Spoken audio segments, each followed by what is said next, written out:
Good day po. Second story ko na ito. Hindi na-post yung una kaya I hope ma-post itong second. Thank you in advance. This happened last February in Baguio City.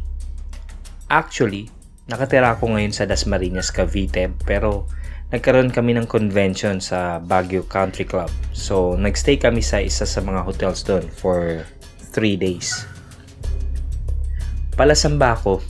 Kapag napupunta ako sa ibang lugar, kapilya agad ang hinahanap ko. After ng first day of convention namin, naghanap agad ako ng kapilya. At may nakita naman ako sa Gibraltar. After kong makuha yung schedule ng mga pagsamba, umuwi na ako.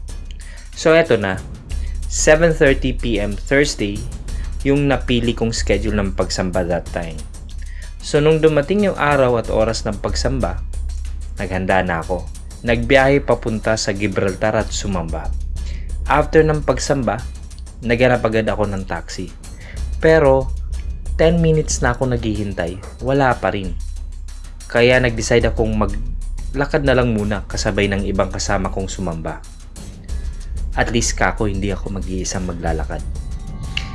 Medyo madilim ang daanan kasi halos walang ilaw eh.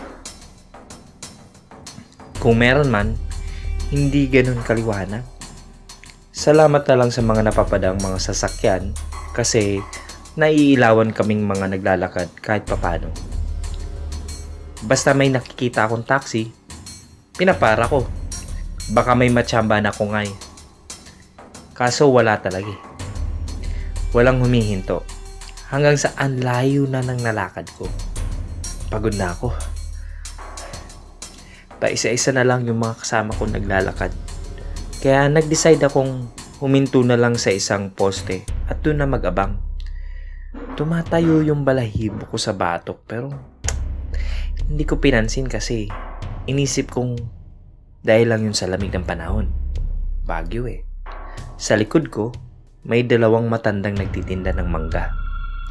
Kahit papano naging panatag yung loob kong may kasama ako. Hanggang sa may paparating ng taxi. Walang laman kaya todo para na ako mga bes. At thank God, huminto naman. Doon ako sumakay sa tabi ng driver at sinabi ko kung saan ako bababa. Habang umaandar kami, eto na, may narinig akong sumitsit sa likod. Ayoko sanang lumingon kasi alam ko nang hindi ko gugustuhin yung makikita ko. By the way, malakas akong makakita at makaramdam ng mga nilalang na hindi natin kauri. So ito, lumingon ako. Lalong tumayo yung mga balahibo ko sa batok at feeling ko nanlaki yung ulo ko sa nakita ko. Babaeng nakayuko, hahaba ang buhok at may suot na belong itim. Ang talim ng tingin niya sa driver. So takot ako naman ang tingnan niya. Nag-focus na lang ako tumingin sa kalsada pero hindi ako mapakali. Kaya sinabi ko na sa driver, "Kuya, huwag kang magugulat ha." Biglang binuksan ng ilaw ng driver. Kala niya siguro hold-upper ako.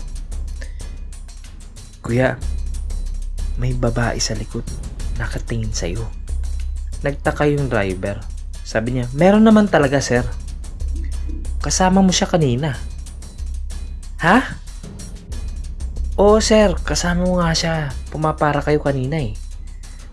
"Hay naku kuya, mag-isa lang akong pumara sa'yo." Kinabahan na yung driver. Binilisan na yung takbo namin. Tinatanong niya ako kung nandun pa din sa likod. Kako, oo kuya, nakatingin sa'yo. Takot na takot kami nun. Mura ng mura yung driver. Tinanong niya ako kung kaya ko daw bang paalisin. Kako, hindi. Kaya wala siyang nagawa. Maluha-luha na nga siya. Bakit daw sa kanya nakatingin? Hanggang sa maihatid na niya ako sa tinutuluyan naming hotel. Pagbaba ko, tiningnan ko yung likod kung andun pa yung babae. Nakahinga ako ng maluwag nang makita kong wala na. Nagbayad ako at basta na lang ako sinuklian ng driver. Hindi na niya binilang kasi atat na siyang makauwi. Tinanong niya ako kung anong pa daw ba yung babae. Sabi ko, wala na. Nakita ko yung relief sa mukha niya. Pero maya-maya, nanlaki yung mga mata ko kasi sa tabi na pala niya nakaupo yung babae. At this time, hindi lang nakatitig sa kanya. Nakangiti na din. Yung ngiting aso. Nasabi ko pa yun sa driver bago siya umandar palayo at kitang-kita ko yung takot sa mukha niya. Ako naman, umakit na lang sa kwarto namin na parang walang nangyari. Pinag-pray ko na lang na sana walang masamang nangyari sa driver. Nag-enjoy po ba kayo? Subscribe! Nag-upload po kami ng mahigit sa 3 videos sa loob ng 1 linggo. Salamat!